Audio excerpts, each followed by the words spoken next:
Hey everybody, welcome to another episode of AMA, a very special edition as we are hours away from Thanksgiving, which I'm very excited about, which for me is the kickoff to the holiday season. And my wife and I are like little children. We're going to be going hard for that cake. This is a magical, magical time. And I'm excited to be sharing it with you guys. So thank you so much for joining me. And we're going to dive right in. And today we're going to be talking about why passion isn't enough. That's at least for our kickoff question, which comes from Kragan Zana on YouTube. Tom, I really struggle with this mastery.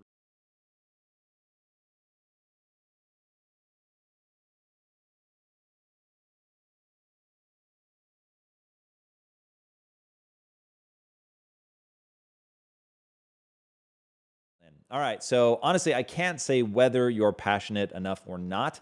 My definition of passion is something where you're actually gaining mastery, you're getting better at it, and the excitement, enthusiasm of that thing that you love so much that you actually are willing to suffer, endure the boredom to actually get good, that all of that coalesces into really pulling you through. So, and I think that that comes from both the just innate excitement of you encountered something you enjoyed, you pursued it to make sure that it was a true fascination, and then the gaining of mastery part is it feels good. It feels good to get good at something. Now, if you have all of that and it still isn't pulling you through, then that's where we get to the fact that, like love, passion just isn't enough. And you also have to develop grit. You've got to develop discipline. You've got to learn how to focus. You've got to train your mind to stay focused. I try to be the human equivalent of, God, what is it? Ritalin? What do they give the kids? No, what's the college drug? Adderall, motherfuckers. I try to be the human equivalent of Adderall and practice coming back to what I'm working on, coming back. And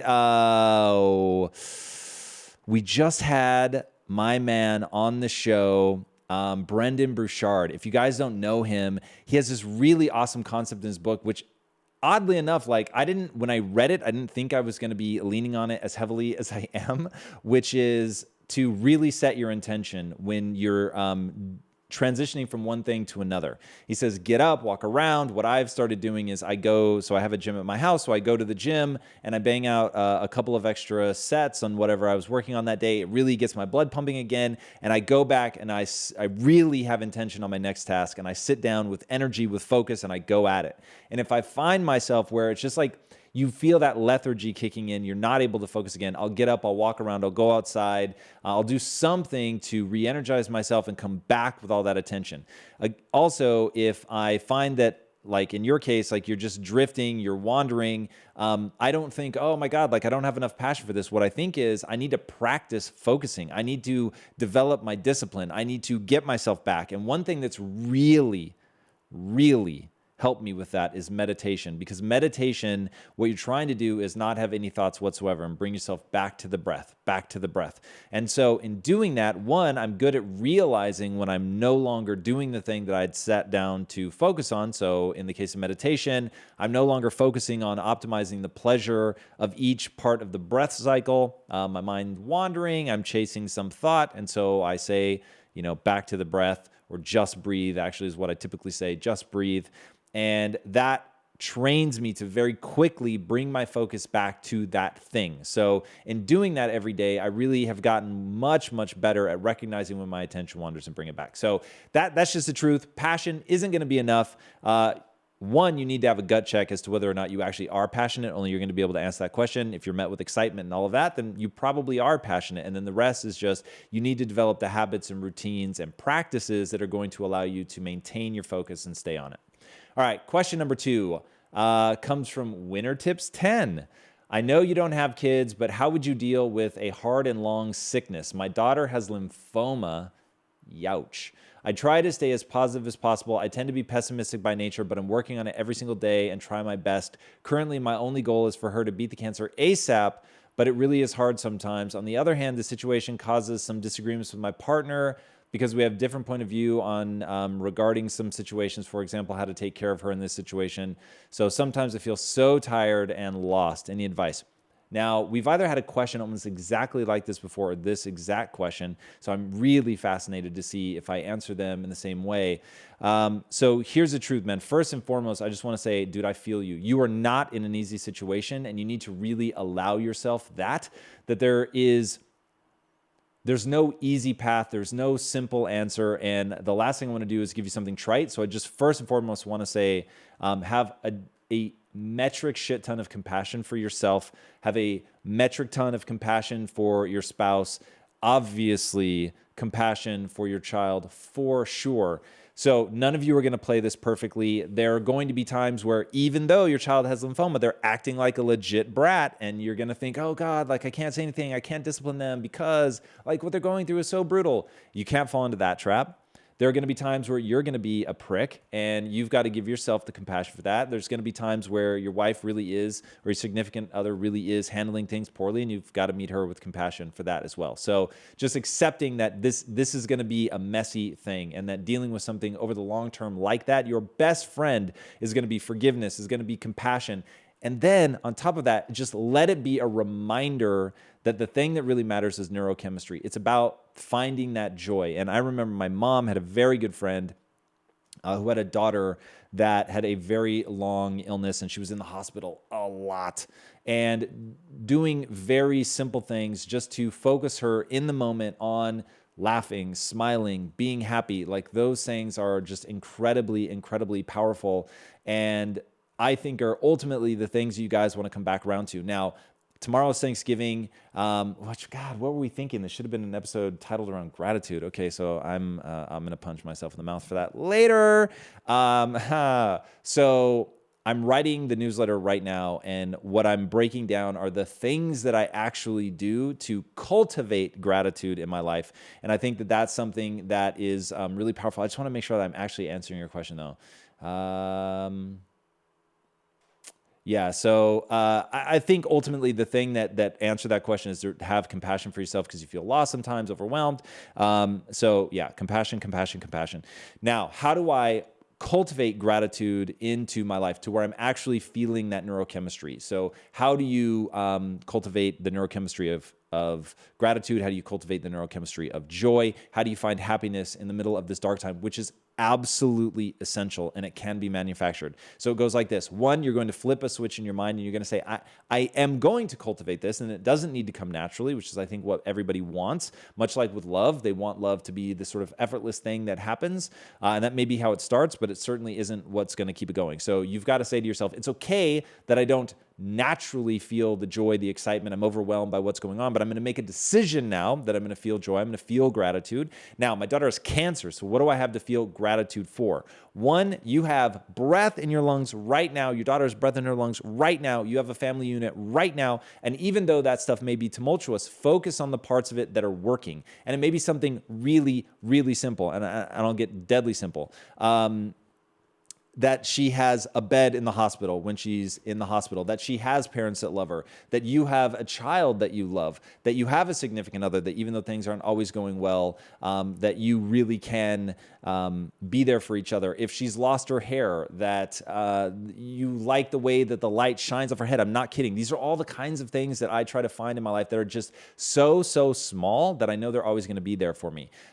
If it's winter time wherever you're living, like today here, it's like in the mid 80s, so it doesn't really work if you're in LA, but the crispness to the air, all of that stuff, those are the small things. And then obviously bigger things that are going to be completely unique to you, but finding those and taking a minute to really stop, focus on them, dwell on them, obsess on them, blow them up into something even bigger. And that's what I really try to do with the really small things, is I try to really feel it. I try to actually like, whoa, that's amazing. Something that I turn to a lot, my wife's smile eats her whole face alive. So she has just an abnormally large smile, and I love it more than you can imagine. And that's one of the things that I go to a lot. We don't have kids, but we have these furry children, and the way their fur feels, I really, really like that, and I find it deeply comforting. So things like that, that I then try to really blow up into something big. So deciding, focusing on the things you're grateful for, and then let's get into the physicality. So smiling, changing your posture. These are little things that have this weird physiological feedback loop that are going to actually help you experience that stuff. So in those moments where you're really feeling overwhelmed, actually, if you're feeling overwhelmed, what you want to do is diaphragm breathing, but that's another physical thing that you can do. So meditative breathing, breathing from the diaphragm. There's something very, very, literally I just did it right now. There's something very magical is the actual word that I want to say. There's something very magical about the fact that the way that our mind and body are connected, that simply breathing from your diaphragm takes you out of the sympathetic nervous system, which is getting revved up, which is what makes you feel overwhelmed, and switches you into the parasympathetic nervous system, which is known as rest and digest. It's where you start to feel calm. Your breathing gets deeper and slower. Your heart rate begins to slow down. So all of the neurochemistry that you were feeling that was making you feel stressed or anxious or overwhelmed now begins to be replaced by things that make you feel more calm and relaxed. And also in a calm, relaxed state, you tend to feel more creative. So all of those things are great for priming you to then really feel that gratitude. So when you're in a dark place, you want to laugh out loud. You want to change your posture. You want to sit up tall. You want to spread your shoulders out. You want to do what's called power posing, where you take up more space, laughing out loud. Like all of these things are really going to change your neurochemistry. Okay, for more on that, by the way, if you guys haven't already, be sure to subscribe to the newsletter. Going to be a good one today, and it will walk you through those steps, make it really concrete. Might have one or two extras for you as well. Okay, next question. This is from The Art of Unpredictability. Tom, it's Will Collette. What's up, Will? From Hill Air Force Base, Utah. Question. I've launched this brand and I'm struggling to build an audience. First basic moves you'd make to get even a following. Okay, so this really nowadays is like the obvious answer is social media. So you don't say what the brand is, but hopefully the brand has a very strong identity that has an element of lifestyle to it so that you can begin to paint that lifestyle. And depending on what it is, so like with Quest, we were making recipes. With Impact Theory, we're doing this. So Impact Theory is all about mindset. That's the word that we want to own. That's the universe that we want to play in. Every film, comic, TV show, and everything that we do in the future is all going to be around mindset, making sure that we're talking empowerment. So that's what we build into our social feeds. And so it's our social feeds that have allowed us to build that audience. So by creating something that adds value in and of itself, so they don't have to know you, they don't have to know your brand, they just want something that's going to add value to their moment. So what we do, quote cards, the clips is really becoming big for us. So even like an episode like this, we'll break up into clips. So just think about what's a way that you can add value to people's lives. At the end of the day, the greatest marketing vehicle that anybody can have is to add value to other people's lives. And if you're thinking like that and you're not thinking about being a clever marketer, you're just thinking, how do I go about adding value to people's lives? Then you're really going to do something special. So find a way to add value to people's lives that's tied to your brand and you'll crush it. All right. Question number 4, Daniel Bro. What is up, Dan Bro Fitness? When you have passion and know your why, but battle with expressing your excitement to others, I've been working on speaking quicker, firming my brow, firming my stomach, but still falling short. What ways would you continue to learn to express passion better? So first of all, it sounds like you're already doing my sort of basic tips and tricks. And so a lot of this is just going to be practice, practice, practice. The one that I'll add that you didn't talk about there is voice modulation. So in fact, a great example of this is if you guys watch my impact quotes, which comes out every Monday on YouTube, listen to my impact quotes. Impact quotes is the one thing I do where I really think about performing. And so for anybody that's interested in public speaking, you'll notice that normally I start off slow. So I begin with the quote oftentimes, as Winston Churchill once said, right? And then I go into the quote, and I'm very deliberate about the quote. And then I do this thing where I'm talking like this, and then I start really going. And what I want you guys to understand is that this kind of thing is essential. Pause. And you have to understand why it's essential. So taking people on that journey is a big thing. And then here's the weird one. You've really got to feel it. So you've got to find a way to internalize that. And it's a weird feedback loop. Some of it is through all the things that I was just talking about. You're beginning to do the things from just a vocal modulation perspective, from a body perspective, the way you hold yourself, the way you move, the way you gesture, how big you are, how loud you're getting, the cadence, all of that stuff is now feeding back into you how you should feel. And then as that feeling really begins to take hold, then it takes over and it begins to steer your emotions. And my best ones are when I'm really in that zone. I'm really feeling it. And like sometimes when I'm doing, I'm actually getting emotional because I'm feeling the thing I'm trying to express. So practice doing that, allowing yourself to feel it, allowing yourself to perform, to really bring that energy out, to bring that passion out. That's really, really important, but you've got to feel it. Okay. Question from Ben Fama. This is on Facebook. How do you maintain authenticity when you challenge everyone else who thinks different in your industry? My goal is to be as authentic as fuck while challenging sacred cows. This creates uncomfortable situations. What's the balance of rage and compassion? Well, if you're talking about the rest of your industry, you don't necessarily need compassion for your industry. Fuck them. You're going to win. You're going to beat them all. So I'm not thinking about compassion when I'm thinking about my competitors. I want to win. And then in terms of rage is really only useful in 20% amounts. And the vast majority of your time should really be focused on just adding value, right? So what are you doing that's awesome? Just think about that. And if it really is authentic, then it doesn't matter what your competitors are doing, doesn't matter what the sacred cows are.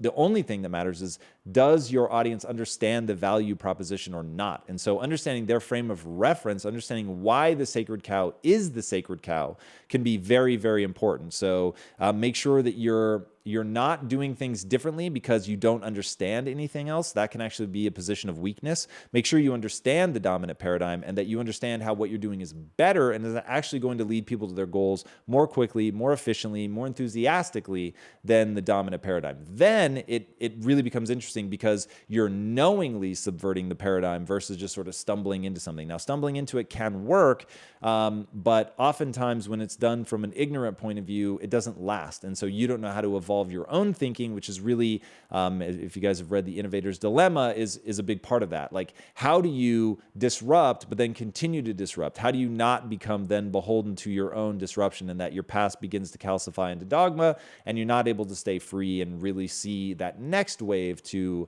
evolve beyond? And I find that when people actually understand how they were subverting the paradigm, then they can actually evolve themselves. So there you have it. All right. Jumani, what is up, Jumani? This one's from Facebook. How do you know how much to charge people for your services? Do you start at a low price in the beginning? And how do you break out of the price point once you acquire more skills? So I don't necessarily start low. I think about who my target audience is. First of all, how much money do they have? And then how much value is the thing that I'm selling bringing? And I try to charge the amount of value that I deliver, because I know that ultimately what people are thinking about is, okay, there's this thing that they're doing, and I've got my money, and it needs to be offered at a price point where they would rather have that thing than the money. So either because you know something that they don't know, or because you've created something that they don't want to take the time and energy to create. So you've really got to do your market research to find out what other people in your industry are charging, because if they can get something similar from somebody else other than you, then price comparison becomes a real thing. So doing market research, really analyzing quality of offering at what price point, brand recognition at what price point. You don't have a brand, so you've got to find all of that stuff. So I'm really doing some just data-driven market research. There's no substitute for that. And then when in doubt, intuit it, do your best guess, go out. If people aren't buying at the price you're offering, lower the price.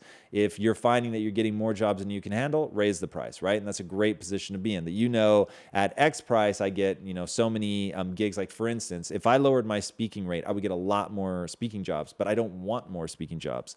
And I started raising my price when I was getting too many speaking jobs. So that becomes like the balance balancing act that you play is it's, a trade of time for money. How long does it take you to do that thing? How much revenue are you able to bring in? If it's not a good ratio, then you either need to do something else or you need to raise your rates if the market allows. All right.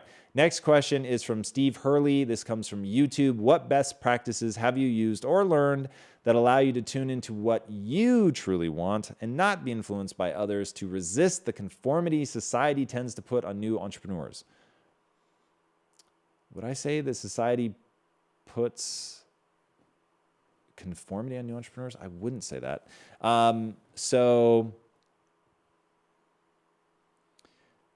God, this is complicated. And this is something that we've been talking about here recently is, look, at the end of the day, as an entrepreneur, you are an absolute slave to your customers.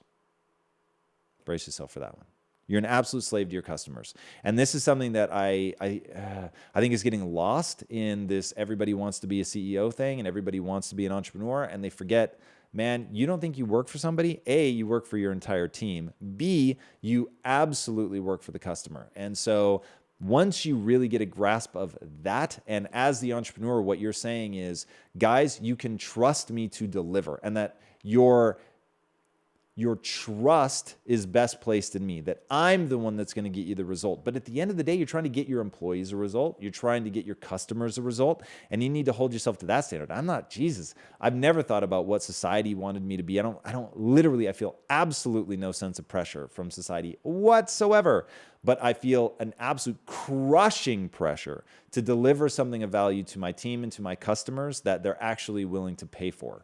So that is massive. And speaking of things that you're actually willing to pay for, check out the Be Legendary shirt, by the way. Hit up right now, shop.impacttheory.com. These make amazing Christmas gifts. We've got all kinds of stuff. But I think about all the time, A, what do we charge? B, what's the real value? C, what are other things that we could offer? I'm never going to make the end game isn't, because we do consider ourselves a merchandising company, but the end game is not just t-shirts. So understanding how to really identify who your audience is, this is critical. Identify who your audience is, which is going to help you serve them better, which, by the way, Chase has just done an incredible job of putting personas together of you at home. It's pretty amazing. I think he's got you guys pegged, and that allows us to really work backwards and figure out what are the things that we can deliver to you that add value. But that's all I'm thinking about. I'm not worried about people's expectations. I just want to know how I can deliver a crushing amount of value to you guys. All right, next up is from Brian Rotkamp. No matter how hard I try, I still have an anger that burns inside of me. Okay, can be useful depending on where this goes. I have worked on finding the origin to no avail. Driving, going to grocery store, and small things seem to trigger me. I know you have answered this before, but do you have any suggestions? I think I need to change my perspective on expectations. Any thoughts? How can passion and purpose help? Okay, so passion and purpose aren't going to come to your aid here. They're just two totally separate things. So let me really think about, what do I do in this situation? Okay, in your brain, because the problem isn't necessarily that, especially if you've really looked for it and you can't find the origin of the anger, one of two things is true. Either in a 20-minute conversation with a very qualified therapist, they would figure out immediately what all of this is, and they would just ask all the right questions that you're not able to ask yourself. That's entirely possible, but I can't be useful to you with that right now, so we're going to set that aside. The other option is that this is simply a question of the regions, the networks in your brain that you have trained to be very efficient. So for whatever reason, either because there's an unidentified origin in your mind that's kicking this up, or just because at one point there was something that really made you angry, or quite frankly, C, you just happen to be an angry dude, which we all have predilections. None of that matters why you're there. What matters is you are there. And what there is you've made your anger network in your brain really efficient. And so it triggers very easily. And now your job is to build other networks, the network of gratitude, the network of calm creative, the network of happiness and joy. You need now to build those up. And so the easiest starting point is going to be meditation, which is going to train you to at least rapidly de-escalate the anger. So it sounds like you have a high degree of self-awareness around the fact that anger is happening. So maybe driving is the perfect place. So you're going to do a couple things. One, you're going to leverage bright lines, and you're going to say, on my drive home, I do not express anger, period. Okay, now the reason we're going to start with expressing anger or not expressing anger is because the expression of anger is further going to light up that network in your brain that's already working a little too efficiently. So you're going to feel the anger for sure. We'll worry about addressing that later. You're going to feel the anger, but you have a bright line. I do not express anger. Okay, now that we do that, we're going to use the anger as a trigger, the feeling of anger as a trigger to go through either a joyful ritual or a gratitude ritual. And if it's that you're going to use joy, which is what I did when I was dealing with, once I got angry, I would just stay angry for so long. So I started laughing out loud. And as ridiculous as that sounds, it works. It works every time, 100% success rate. It's never once not worked. So the only time that I think that laughing out loud, and may take you 30 seconds, may take you 60 seconds, you may have to put on a comedy, who knows? Like listen to a funny podcast while you're driving, whatever it takes.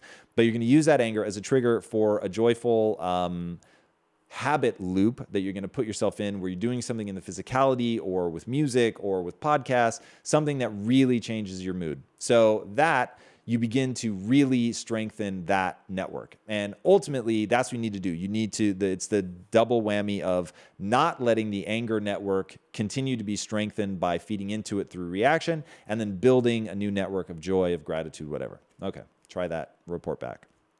All right, next question is from Joanna Lucena. Should I follow my passion even if initially months, maybe years, don't bring me any profit money? And if I do that, I must have a day job, right? How do I handle both? It seems like achieving mastery while working on something you don't like becomes harder. Okay, so this is a rubber meets the road question. So you got to eat, fully get that. And yes, you're going to need a job unless you've got, you can live with parents or whatever.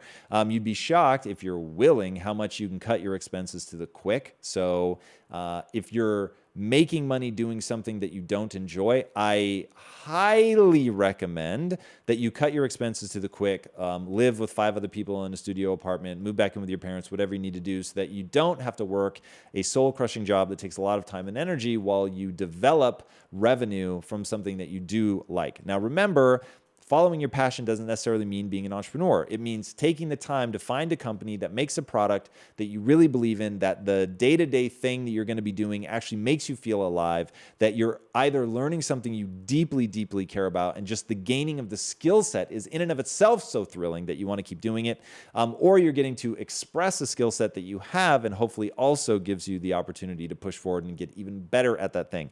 And using a skill set, what the Greeks called techne, using a skill set that you've worked really hard to get in service of other people is just an absolute foundational part of fulfillment. And I think fulfillment is really the name of the game. So you don't need to make money. There are plenty of people that, they make precious little money, but they're really happy. So just keeping in mind that the end game here is neurochemistry. It isn't some number on a piece of paper, but money does lack of money, I should say, makes things very, very stressful.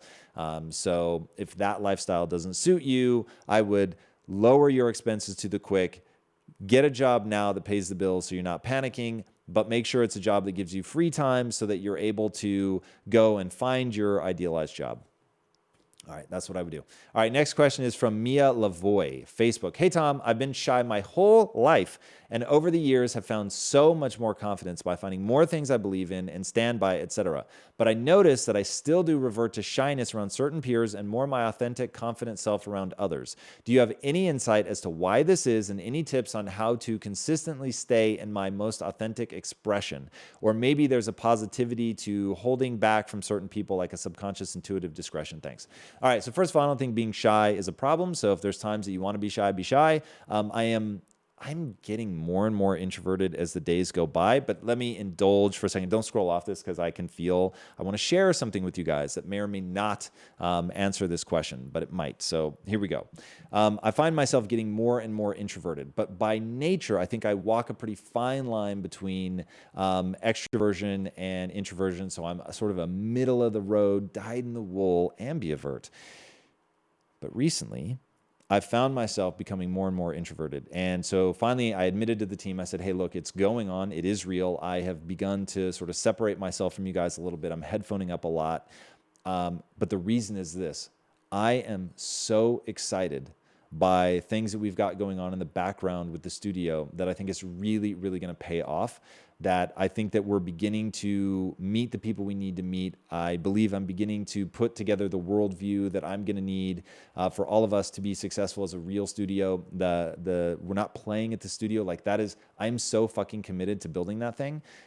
So like, and I feel the momentum speeding up. And because I feel that momentum speeding up, I'm becoming more and more introverted because I need the time to really think it through. I need the time to connect those pieces. I need the time to really analyze whether we're making steps or not, whether we're actually making progress. It's so important to me to really be doing that. So I say all of that because I think that introversion, not necessarily shyness, but I think that the introversion serves me very well. So if being shy is defined as not an anxiety about it, but merely a desire to sort of sit back, be a little more introspective, be a little more in the corner to watch people, and it feels good and you like it, great. If that doesn't feel like an authentic expression of yourself, which you've said a couple times, then realizing that, just like I was talking about a minute ago with the anger control problem, your shyness is a network in your brain that you have over the years fed. And so it's very easy to slip back into that. And there's this really great Batman cartoon from the 90s where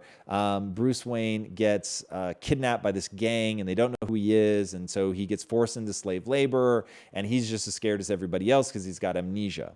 And then all of a sudden, in this flash moment, he realizes that he's Batman. And once he remembers that he's Batman, it's like all of a sudden he can fight and he can escape. And it's always been this really powerful example of the power of networks in the brain, that once he had the network of confidence lit up by remembering that he was Batman, suddenly he could do things that he couldn't do a moment before simply because he didn't have that network in his brain active. So he wasn't feeling the confidence. And when you feel confident, you just feel capable of more. You certainly take bigger risks. There's a quote from a race car driver. I don't remember who said it, but he was like, once you're no longer willing to take a risk to, take that corner, make that dangerous move to get into first place, once you've lost that, you've lost your edge and you should quit racing.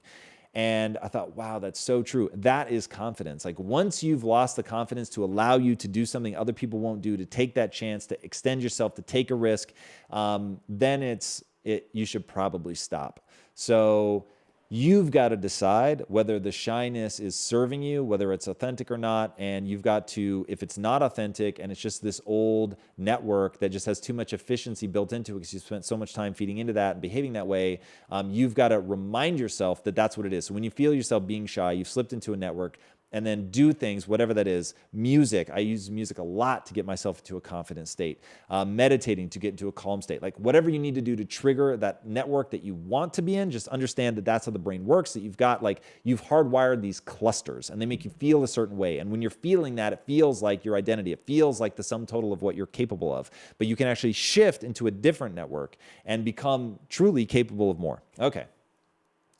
Next question is from Jordan Molson. This one's from YouTube. Do you have any advice on how to help and inspire others to action despite the pain of change, keeping them from the life they want to live? Okay, this one is so beyond heartbreaking for me that I'm going to need a drink of water. All right, why is this heartbreaking? Because I've had to accept that it's just sometimes not worth the energy to try to change people. And yes, that means that they're going to suffer. And yes, that means that people you love, for whatever reason, because they're not ready for a growth mindset or whatever, their life will actually be worse than it needed to be. And it will be full of insecurity. It will be full of pain and needless suffering. And that's just the reality, man. So here's what I've learned to do, and that is to meet them with compassion, to love them where they are, to not add to their loss, their stress, their pain. And really, the only thing that I do by way of trying to change them is I live my life the way that I see fit, period. I don't fucking dull my shine for anybody. So I am who I am. I'm about what I'm about. But when I'm around them, I want them to see my fascination in them. I want them to see that they have something to teach me and that I want to learn from it. And that does two things. One, it really makes talking to them way more fun because I'm learning something that they care about. and I'm learning, which is my juice and just is the thing that I absolutely love. So when I feel like, oh, fuck, I'm stuck in a conversation with somebody and maybe they have a fixed mindset or whatever, which I find beyond tedious, I try to immediately get them away from that and talking about something that makes them feel good, talking about something that lights them up. If you want to be interesting, be interested. Like have that bucket of questions that you ask people. Like whenever I'm meeting somebody for the first time, not every time, but if the situation is appropriate and I'm meeting somebody for the first time, I ask, like, what's the thing you're most passionate about in life? And I just find that it skips all the bullshit of like small talk. It takes them into an area where they actually enjoy talking about it. And then you'll be surprised how interesting you'll find something, something you don't care about when you're talking to somebody who's really passionate about it. And a lot of times people are going to say they're kids because they haven't really thought about, sort of that other thing that they're passionate about. And so one, you can explore that a lot. Might be something really interesting going on there. And if not, then you may just want to say, oh, that's so cool. Now, what about beyond your kids, beyond your family? What's something that you're passionate about? And you'll find that it takes you into interesting places. All right. Unfortunately, I have to wrap this one up early today, so we've got time for one more question. All right, these are live questions, right? Yeah. Okay, because I feel like I should be talking about gratitude because it's Thanksgiving, but Harris Salim, hey Tom, I come from a really wealthy family. That's good and bad. I've been spoiled throughout my childhood and university years. I never had to work hard for anything. I'm 26 and I've never gotten a paycheck ever since I've never needed to work. I don't have a chip on my shoulder, my back against the wall. If everything else fails, I can join my family's business, which I don't want to do. I can't see myself being fulfilled doing that. How do I cultivate a raging source of motivation in me to drive me to pursue my own ambitions, etc.? All right, motherfuckers, lean in. All right, here's how this is going to go. Dude, I love it. So first of all, you got an amazing amount of self-awareness. Check. I love that. It's fantastic. Now it's about excitement. It's about a compelling future. It's about the whole point of being alive is to get excited about some shit. So awesome. One thing has been removed. You don't have to chase money. That is fucking fantastic. But think about me. I'm fucking rich. I'm like spastically wealthy beyond like anything I ever would have imagined as a kid. But I'm so fucking excited about the thought of being able to pull people out of the matrix at a global scale. Like I want to be remembered. I want to do some shit. So when I think about now I've got to solve this puzzle, I've got to think about like, how do I play this right? So thankfully, I don't have to think about money. I can take that off the table. But dude, I've got to solve this puzzle, man. I've really got to figure this out. And so you've got that same thing, right? You can eventually go work for the family if you want to. You don't have to think about money. That's awesome. But like, what's that thing that gets you jazzed? Like, what's your version of pulling people out of the matrix? You need to go experience a ton of shit. Like, find that stuff that really, it starts as like, whoa, that was fun, right? It jazzed you up. It's something that you're interested in. It's the thing that you think about when you wake up. It's the thing you're thinking about when you go to bed. Like, what is that thing? It might not be an obsession in the beginning, but there's something that tickles your fancy. Engage with it. See if it turns into a real fascination where it captures your fucking imagination, where you talk about it all the time. People want you to shut up because like you just want to talk about it because it's got you. And then once something has you like that, then it's about really gaining mastery. It's about getting good at that thing. So dude, ask yourself a simple question. What do you want to, what's the impact you want to have on the world? Nice and simple. It's a question I ask every guest. Once you know the answer to that question, then your life becomes about how much of that can you do before you tap out. So homie, like you're way ahead of the game. That is an amazing thing. And if you need a little bit of rage, know this. Most people listening to that question think, what a dick. This guy's got all that and he's fucking like whinging about not knowing what he wants to do. I wish I was in that problem, right? Now, with that chip on your fucking shoulder, show people that that doesn't have to be a handicap, that you can do something amazing with that you're going to do the work to, but they want you to fail, by the way.